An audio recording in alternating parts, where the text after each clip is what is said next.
В предыдущей серии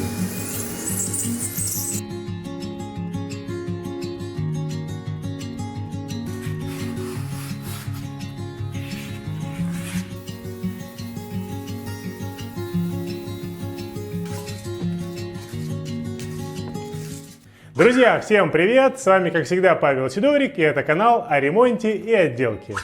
В этом ролике я продолжаю подготовку стен и потолка под покраску. Информации много, поэтому в конечном итоге у меня получилось 3 ролика. Ссылка на первый ролик будет в описании и в закрепленном комментарии. Теперь обо всем по порядку. Шпатлевку на потолке я буду разглаживать с подмостьев, так как я увереннее чувствую шпатель и у меня лучше получается. Наносим таким же образом, как и на стену. Единственное отличие, что на потолок первый слой шпатлевки я наношу частями, чтобы успеть ее разгладить шпателем до того, как она схватится. Сразу же нужно снять напыл, который попал на стены. Чуть позже я покажу вариант, как можно избавиться от напыла.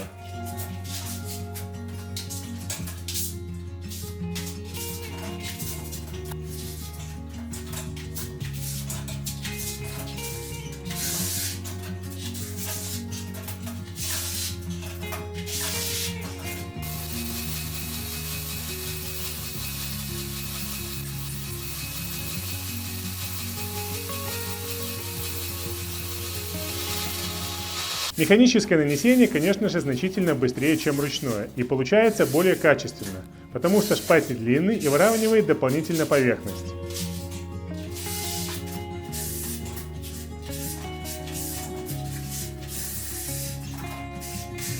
На весь потолок ушло полчаса. Какие правила разглаживания шпатлевки при нанесении механическим способом? Во-первых, особенность шпателя какая? Здесь есть ребро жесткости. Если его посмотреть вот так, то видно, что он практически ровный. Эта сторона рабочая, здесь ребро жесткости. То есть нельзя другой стороной разглаживать шпатлевку. Здесь идет разглаживание только одной стороной.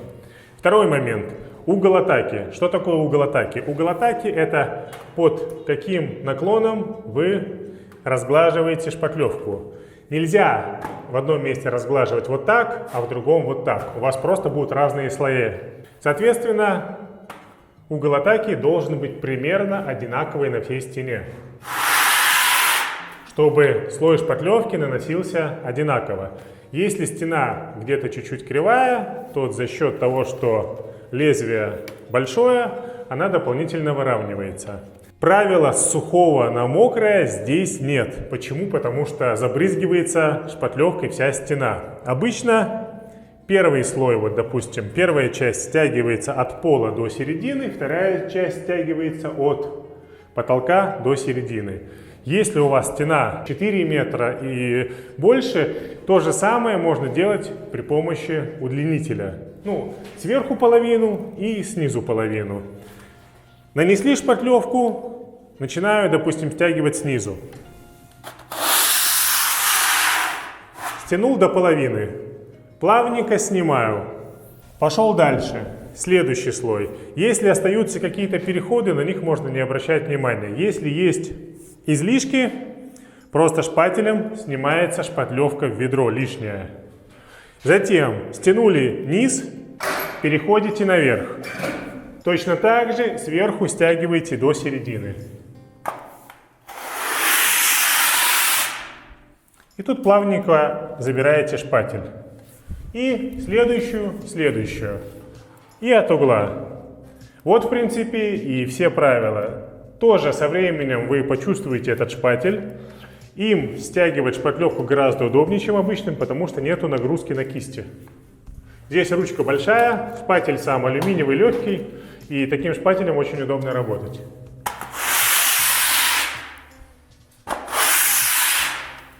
Если вы только начинаете заниматься механизированной отделкой, какие шпатели выбрать? У меня есть полностью набор шпателей олейник, толщиной лезвия 0,5 мм и несколько шпателей, где толщина лезвия 0,3 мм. 0,3 мм это шпатели, предназначенные для разглаживания финишных шпатлевок, более жидких, готовых финишных, которые ложатся более тонким слоем. Лезвие 0,5 предназначено для нанесения первых слоев, в том числе и этим лезвием разглаживают финишные шпатлевки. Вообще большинство отделочников работают шпателями с лезвием 0,5, потому что он более жесткий и, соответственно, дополнительно еще выравнивает стену. Самые ходовые шпатели это 80 и 60 сантиметров. Вот эти вот маленькие, они как бы вспомогательные, но не то что вспомогательные, их можно покупать, а можно не покупать. Для чего вообще такие маленькие делают? Потому что, когда вы наносите шпатлевку, у вас есть определенный угол атаки. И чтобы этот угол атаки был на всех поверхностях одинаковый, допустим, вы шпатлюете какой-то узкий полосочек, то, в принципе, вот и сделали такие же шпатели, чтобы шпатлевка у вас наносилась одинаковая. Но, опять же, повторюсь, что, в принципе, можно не покупать, а использовать просто шпатели, обычные. Не вот с такой ручкой, а просто обычные. Но вот эти вот шпатели самые ходовые. Разглаживать шпатлевку можно при помощи удлинителя. Этот удлинитель обычно используется для разглаживания шпатлевки на потолке, но опять же многие отделочники разглаживают шпатлевку просто с помостьев, без использования удлинителя. Поэтому тут надо пробовать и смотреть, понравится вам или нет. Самая главная фишка этих шпателей, что у них сменное лезвие. После того, как шпатлевка высохла, ее нужно зачистить. Для шлифовки стен я буду использовать эксцентриковую машину DLT KS01 150-50. Я ее уже поработал, очень хорошо себя зарекомендовала. 150 это диаметр диска, 5 мм смещение по оси. Бесщеточный двигатель, машинка очень легкая, электронное переключение скоростей и электронное включение. Также подсоединяется к пылесосу. Во время шлифовки практически нету пыли. Машинка стабильная, очень, скажем так, она не прыгает, очень плавно работает, а самое главное, что тихо. Мне вот такой вот машинкой, такого типа, нравится шлифовать гораздо больше, чем жирафом. Потому что вы чувствуете стену, чувствуете машинку, и можно все аккуратненько подшлифовать. Даже практически я под углы подходил ей без порчи сетки и самой площадки. Цена у нее небольшая, стоит она примерно где-то в районе $200. Ссылка на эту машину будет в описании. Кстати, магазин DLT отправляет оборудование и в том числе в Россию. Рекомендую, очень классная штука. Шлиф машины зачищать стены и потолок гораздо удобнее. Руки устают меньше и качество поверхности получается лучше. Зачищаю под лампу, чтобы были видны все неровности и бугры.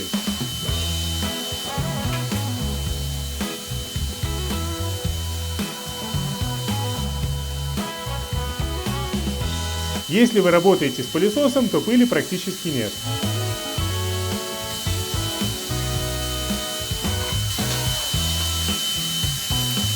На зачистке первого слоя самое главное сделать подходящую плоскость под финишную готовую шпатлевку. Более подробно про правила зачистки расскажу на этапе зачистки финишных слоев шпатлевки.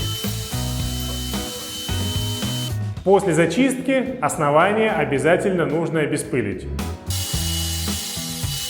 Основание обеспыливаем при помощи пылесоса. На мой взгляд, это самый эффективный способ.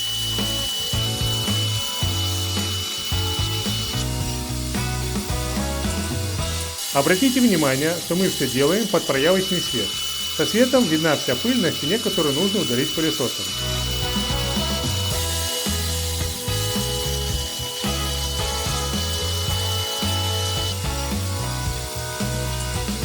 Первый слой шпатлевки на стены и потолок мы нанесли, зачистили его и обеспылили. Сейчас будем грунтовать стены и после этого наносить 2 слоя готовой финишной шпатлевки. Если честно, я не вижу смысла наносить 2 слоя сухой полимерной шпатлевки LR+. Почему? Потому что предварительно у нас стена штукатурка была шлифована, уже была плоскость. Этим одним слоем мы заполнили все поры, и сейчас хорошее основание под финишную готовую шпатлевку. Вот эти вот перетертости, они не выступают. Это все одна плоскость. Это все перекроется двумя слоями финишной шпатлевки. Дальше наносим грунтовку. Грунтовку будем наносить безвоздушкой методом распыления. На грунтовку всей комнаты уходит буквально 10 минут.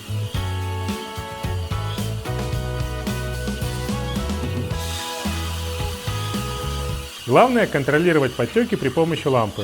Если они вдруг появляются, то сразу раскатываю их валиком.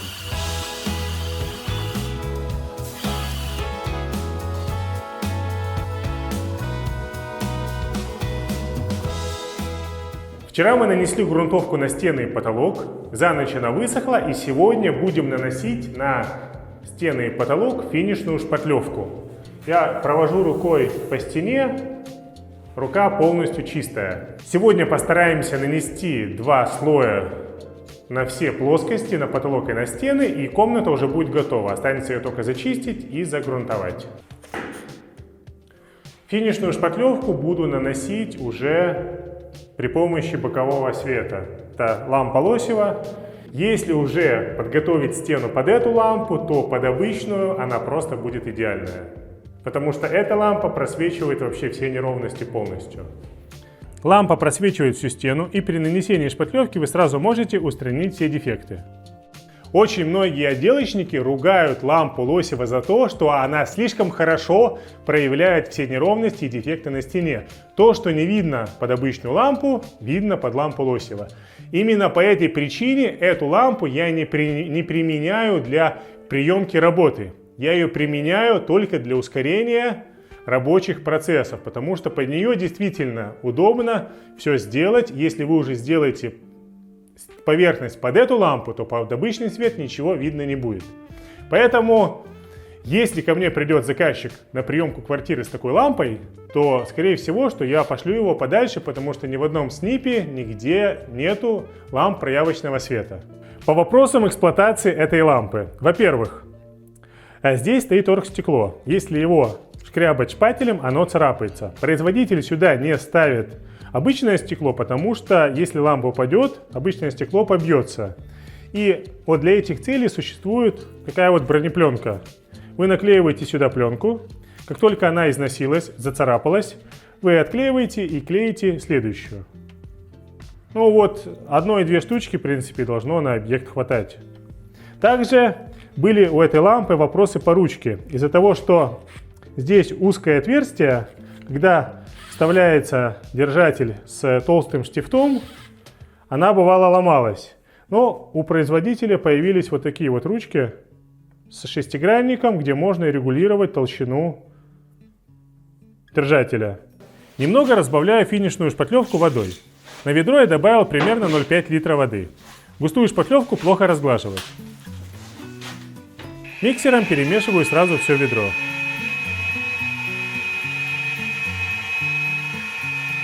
Запускаю шпатлевку в систему аппарата.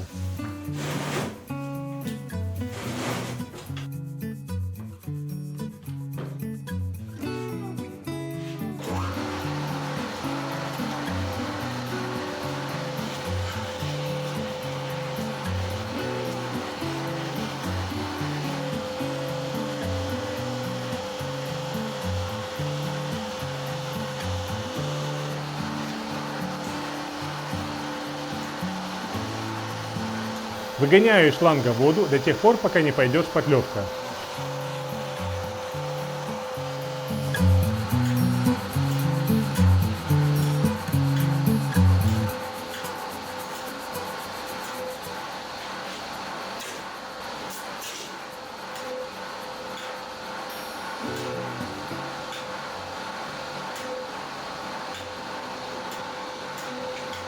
Для финишной шпатлевки использую 531 сопло. Кстати, соплодержатель для покраски и шпатлевки одинаковый. Меняется только само сопло.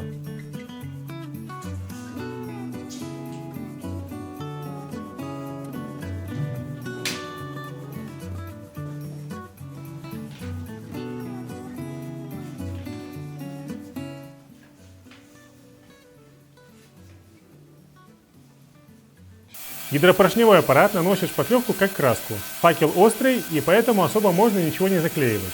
На пыл на потолок и пол попадает, но это не критично. Финишную шпатлевку наношу частями. Беру примерно 1,5 метра стены. Лучше не спешить, а то можно не успеть разгладить шпатлевку. Вот как выглядит нанесенная шпатлевка на стену. Разглаживать шпатлевку начинаю от углов. Сначала взял шпатель 60 см, на следующей стене уже использовал 80 см.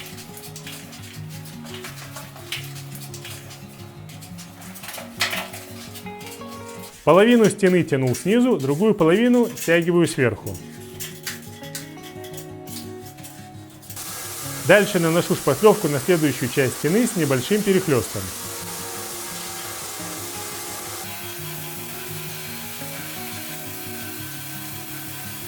Технология работы со шпателем точно такая же. Первая половина снизу, вторая сверху.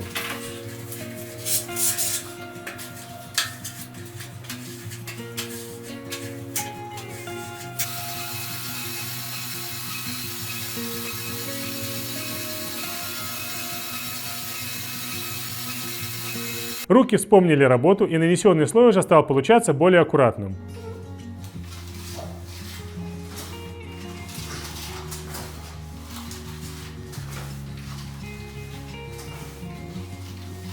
Излишки шпатлевки, снятые со стены, скидываю в ведро.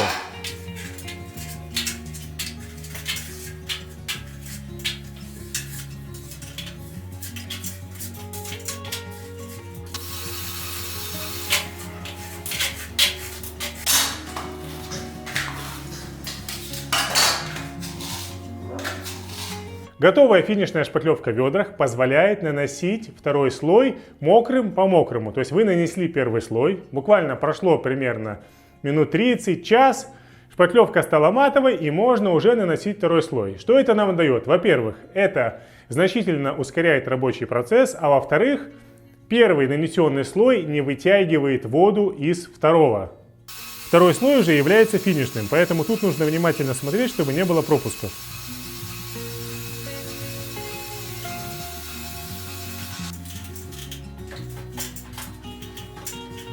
Если наносить шпатлевку второго слоя слишком рано, то могут быть задиры.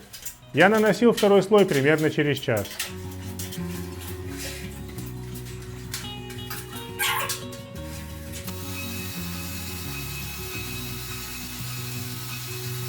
Технология нанесения для первого и второго слоя одинаковая.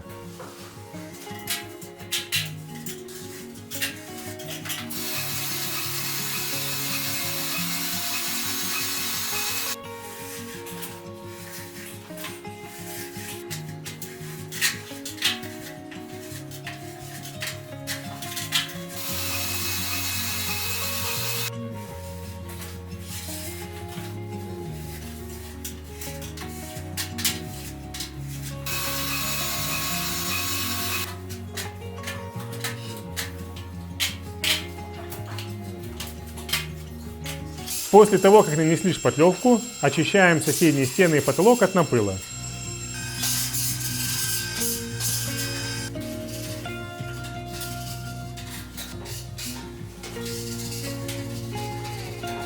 Вообще для защиты от напыла стен и потолка можно использовать разные методы. Кто-то подставляет картонку, кто-то снимает шпателем. Можно наклеить по периметру малярную ленту для защиты угла.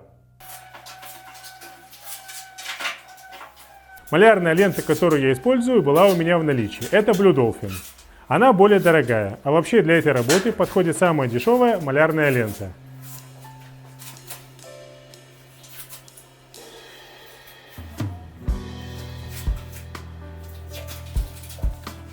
Ленту наклеиваю в 2 слоя по периметру шпатлюемой стены.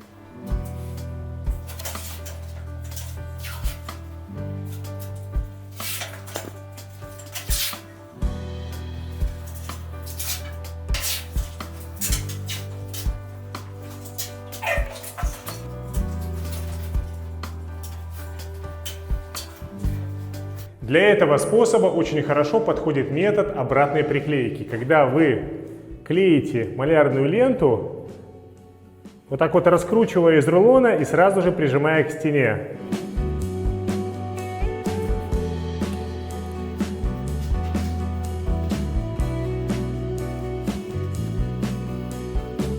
Таким образом, малярная лента прижимается сразу к углу и очень аккуратно. Эту плоскость вы облокачиваете на стену, раскручиваете рулон в обратную сторону и прижимаете к стене. Можно делать выпуск небольшой, а потом просто прижимать пальцем. Сделали небольшой выпуск, прижали пальцем.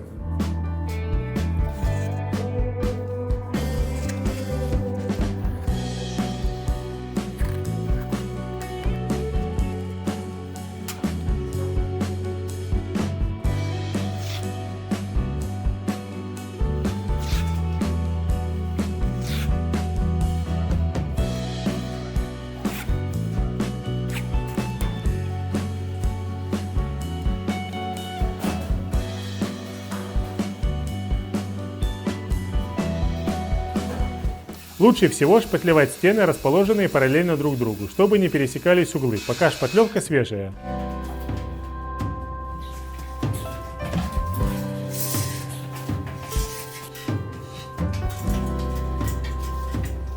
Механизированный способ нанесения шпатлевки позволяет добиться более лучших результатов. Стена получается более ровная, с меньшим количеством переходов.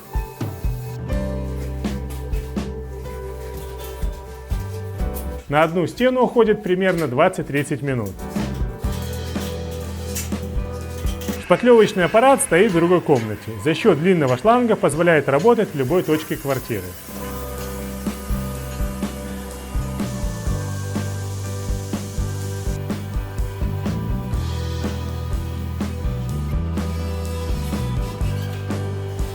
Несмотря на то, что у меня нет большого опыта механизированной шпатлевки, на второй стене я уже приловчился, и у меня все получалось значительно быстрее.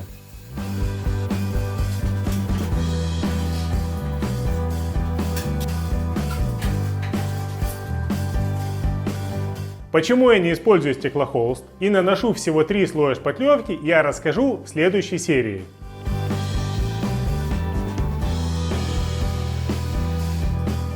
Если с помощником, то таким образом можно зашпатлевать за один день всю квартиру. Всего для подготовки стен под покраску я наношу 3 слоя. 1 слой сухой полимерной шпатлевки и 2 слоя готовой финишной шпатлевки. Этого достаточно, чтобы сделать стену пригодной для высококачественной покраски.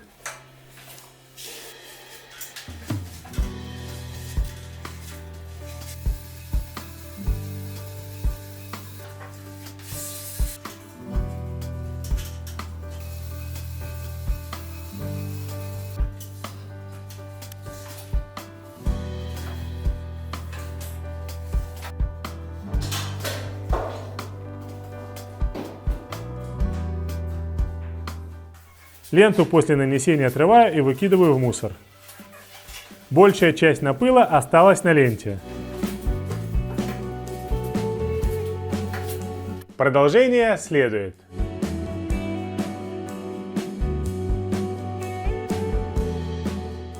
Know you've been a good friend, and that's in the thick and thin.